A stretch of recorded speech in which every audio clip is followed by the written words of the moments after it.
Hello everyone, मैं Arvind general class में आपका स्वागत करता हूं। कल मैंने एक वीडियो बनाया था भारतीय डाक सेवा विभाग में 1 लाख से अधिक पदों पर भर्ती का जो नोटिफिकेशन है वो जल्द जारी होगा। और ऐसी जो है यहाँ पर डाक विभाग की अधिसूचना जारी हुई है कि तकरीबन 1 लाख से अधिक पदों पर यहाँ पर वैकेंसी खाली है जिस पर भर्ती होने वाली है। तो इसमें कौन कौन सी पोस्ट थी तो मैंने आपको बताया था, पोस्टमैन, मेल गार्ड, इसके अलावा आपका MTS और कुछ और भी ऑफिसर रैंक की पोस्ट थी। तो टोटल 1 लाख से अधिक पदों पर वैकेंसी खाली है जिन पर भर्ती होने वाली है। तो काफी बड़ी अपडेट थी और मैंने वीडियो बनाकर आपको बताया कि कब तक ये वैकेंसी आ सकती है, कौन कौन से पद हैं, कितने पद खाली हैं, राजस्थान सर्किल में कितने खाली हैं, पूरे अलग अलग जो है इंडिया में कितने अलग अलग सर्किल में पद खाली हैं। तो सारी डिटेल मैंने आपको कल बताई थी और बहुत सारे आपके कमेंट आए हैं सर कि एज लिमिट क्या होगी, योग्यता क्या होगी, इसके अलावा एग्जाम पैटर्न क्या रहेगा। तो आज के इस वीडियो में हम यही चर्चा करेंगे कि भारतीय डाक विभाग की जो ये भर्ती होने वाली है, पोस्टमैन की, मेल गार्ड की, इसके अलावा MTS की, तो इसमें क्वालिफिकेशन क्या है, एज लिमिट क्या है, सिलेक्शन प्रोसेस क्या है, सैलरी क्या है, इन सभी टॉपिक्स में हम बात करेंगे।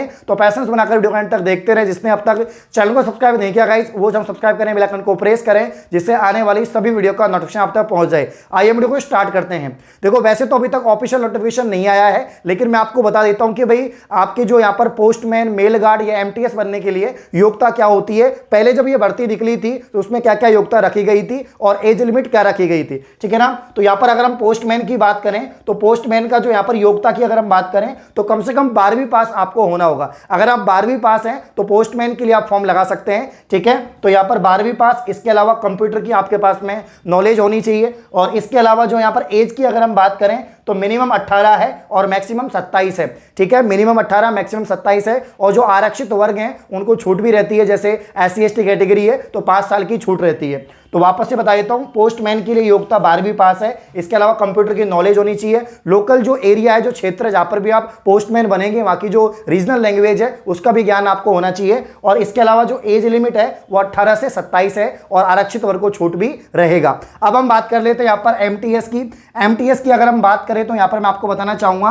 कि जो इसकी जो योग्यता होती है वो होती है यहाँ पर 10वीं पास। क्या होती है? 10वीं पास इसकी योग्यता होती है। और एज लिमिट की अगर हम बात करें, किसकी बात करें, एज लिमिट की अगर हम बात करें तो मिनिमम 18 है और मैक्सिमम 25 है। और जो आरक्षित वर्ग है उनको छूट भी रहती है। और कोई ऑलरेडी जॉब कर रहा है डाक विभाग के अंदर तो उसको 35 वर्ष तक वो फॉर्म लगा सकता है, ऐसे उसको छूट दी जाती है। अगर हम बात करें यहाँ पर मेल गार्ड की तो मेल गार्ड का भी 10वीं है मिनिमम योग्यता और उसकी जो एज लिमिट है वो भी मिनिमम 18 है और मैक्सिमम 25 है। MTS और मेल गार्ड का सेम ही होता है, 10वीं पास योग्यता है और एज मिनिमम 18, मैक्सिमम 25। पोस्टमैन में 12वीं चाहिए। अगर आप पोस्टमैन बनते हैं तो आपको कम से कम 12वीं पास होना होगा और इसके अलावा कंप्यूटर का ज्ञान होना चाहिए, रीजनल लैंग्वेज का ज्ञान होना चाहिए। मिनिमम आपकी जो एज है 18 और मैक्सिमम 27। वीडियो में आगे बढ़ने से पहले मैं आपको बताना चाहूंगा एक शानदार इंफॉर्मेशन। आप सभी को पता है जॉब लगना बड़ा मुश्किल हो चुका है, चाहे गवर्नमेंट सेक्टर हो या प्राइवेट सेक्टर हो। प्राइवेट कंपनीज में जॉब लगना भी काफी मुश्किल है। आपके पास में डिग्री होनी चाहिए, एक्सपीरियंस होना चाहिए, रिज्यूम होना चाहिए और आप उसके लिए अप्लाई करेंगे तो आपको कॉल पर बुलाया जाएगा, आपकी इंटरव्यू होगी, फिर भी आपको जो है कहीं ना कहीं कॉम्प्रोमाइज करना पड़ेगा। 50 तरह के झंझट होते हैं, सवाल आपसे पूछे जाते हैं और फिर भी आपको जॉब नहीं मिलती है। लेकिन मैं आपको बताना चाहूंगा एक ऐसा प्लेटफॉर्म जहां पर आप सिर्फ एक स्किल टेस्ट देकर शानदार कंपनीज में जॉब प्राप्त कर सकते हैं, तो वो है रिलेवल बाय अनअकैडमी। एक ऐसा प्लेटफॉर्म है जहां पर एक टेस्ट देकर, फ्री स्किल टेस्ट देकर आप शानदार जॉब प्राप्त कर सकते हैं। रिलेवल की अगर हम बात करें तो 75 करोड़ वर्थ की अभी तक जॉब जो है डिलीवर कर चुके हैं। इसके अलावा 1100 से प्लस ऑफर अभी तक कैंडिडेट को दिए जा चुके हैं, जो एक IIT IIM से भी ज्यादा है। इसके अलावा मैं आपको बताना चाहूंगा 800 प्लस कंपनीज जैसे आपके बिस्लेरी है, पेटीएम है, इन कंपनीज में जॉब दी जा चुकी है। तो बहुत सारे कैंडिडेट यहां से सेलेक्ट हुए हैं फ्री टेस्ट देकर।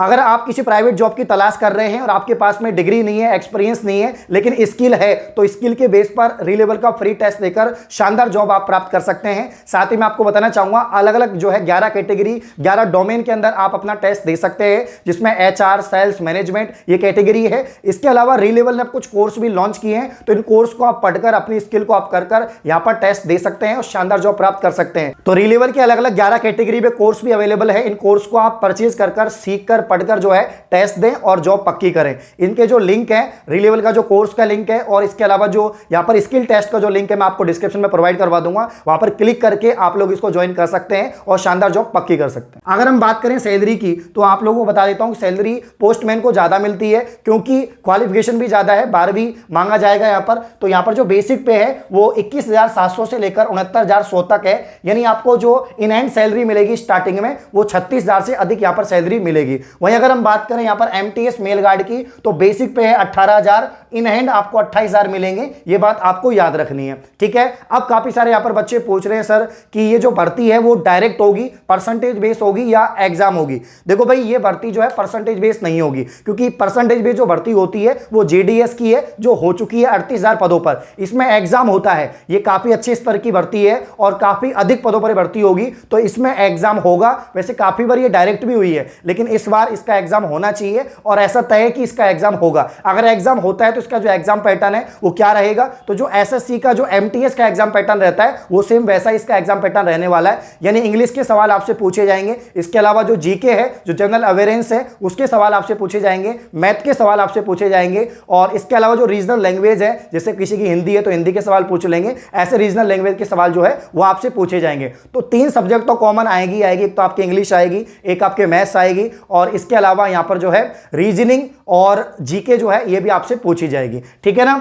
आप ये सारी चीजें मैंने आपको बता दी हैं। अब पेपर 1 होगा, 2 होगा, 3 होगा, कितने पेपर होंगे? पेपर वैसे तो एक ही होना चाहिए क्योंकि पहले जो भर्ती होती थी, जब पहले जो पेपर हुए थे मेल गार्ड के, पोस्टमैन के, तो उसमें ऑफलाइन ये एग्जाम होता है। अभी तक इसका एग्जाम ऑनलाइन नहीं हुआ। अगर हम एसएससी की बात करें, रेलवे की बात करें तो सीबीटी होता है, लेकिन पोस्टमैन की जो पहले इसकी वैकेंसी आउट हुई थी या पहले जो इसका एग्जाम हुआ था ऑफलाइन हुआ था, जो आपके ओएमआर सीट है उस पर हुआ था। तो अभी तक कोई क्लियरिफिकेशन नहीं है, जब तक इसका ऑफिशियल नोटिफिकेशन नहीं आ जाता, जब तक कुछ भी क्लियर नहीं कह सकते कि इसकी जो एग्जाम है वो किस मोड में होगी, ऑनलाइन मोड में होगी, ऑफलाइन में होगी। लेकिन ये बहुत समय बाद में भर्ती आउट हो रही है और काफी अधिक पदों पर भर्ती आ रही है, तो हो सकता है ऑनलाइन मोड पर हो, क्योंकि ऑफलाइन कराने से काफी दिक्कतें आती हैं, पेपर आउट हो जाता है। तो हो सकता है रेलवे और एसएससी के तर्ज पर इसकी जो एग्जाम है उसको ऑनलाइन मोड में कराया जाए, तो कम से कम 100 मार्क्स का पेपर तो बनेगा ही बनेगा। और जो सब्जेक्ट मैंने आपको बताई है कि मैथ आपसे पूछी जा सकती है, रीजनिंग, जीके, रीजनल लैंग्वेज हो गई, इंग्लिश के क्वेश्चन जो है आपसे पूछे जा सकते हैं। तो काफी सारे विद्यार्थी ये भी कमेंट कर रहे हैं कि सर जो यहाँ पर इसकी जो नोटिफिकेशन आने वाला है वो कब तक आएगा, तो अभी तक ये बताया जा रहा है कि अगस्त के लास्ट तक इसका जो नोटिफिकेशन है वो आउट हो सकता है।